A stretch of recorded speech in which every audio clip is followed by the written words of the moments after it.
partly inspired by Peter's wonderful work on his packing station. I'm going to do the same. I always have these really long lengths of bubble wrap that I rescue from my plastic packaging. They don't fit anywhere, so they just lie around the place. So now I've cut these down whilst they're rolled up to 300mm long, the exact size that I need them. So that's just one cut instead of lots of cuts. So I'm saving lots of motion there. I'm also saving transport because they've got in one single place. And I'm also saving on inventory because these things would just stack up all over the place. And now I've just got what I need, where I need, when I need it. The final stage after packing these Arrow products and other tokens that I fit in like this, because the ergonomics is such that I do it in this orientation. And the last thing I do is I take a sticker. So I've got additional motion when I pick it, take it, turn it, reposition my hands, then place it down. I've reordered the stickers because I've finally run out.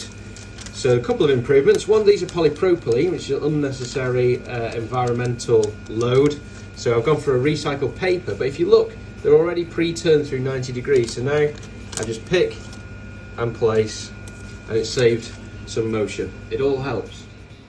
I'm going to address the wastes of motion and inventory here. So this glue press used to get used every day when I was producing laminated arrows. It now only gets used a couple of times a week for producing laminated packaging. And it's all the way over here, the opposite side of the workshop where it needs to be. So I'm going to move it to reduce motion, transport, and also clear out all this crap that's built up on top. So that's unnecessary inventory. So I've now put this right by the door because I use the spray mount outside. That is got its own standard location now. It can't move. That's freed up all the space because I've now moved the 3D printing equipment into the corner, which is much better. So I'm going to have this as a packing preparation area, which means that this now is not fit for purpose. So I just need to rejig this to make better use of this space.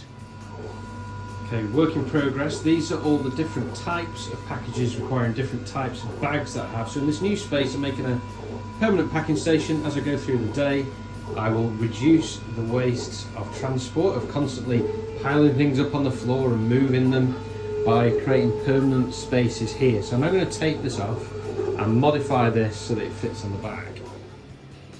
Okay, I'm pretty happy with how this turned out, although I have run out of black washi tape, so I ordered some more. It's not an item I normally use. So I've got different areas. I'm going to have permanently the tag located.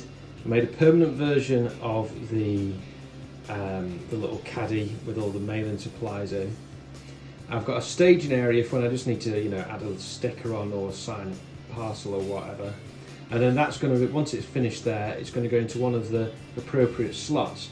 I've been having lots of waste of over-processing and also motion because I've been putting the parcels that finish in a pile and then having to sort them again. So effectively I'm batching the sorting into bags. So each one of these is a separate mail bag, which means now I can one-piece flow from packing, putting it into the appropriate place, and at the end of the day I'll be putting it into the mail bag. Now I guess what would be more efficient again is having mail bags out. I would have 5 mailbag hangers and put it directly into the bag.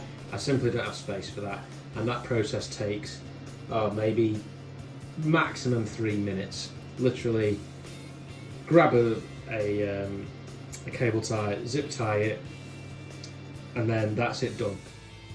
I'll end with another GPT improvement to the top 500 list.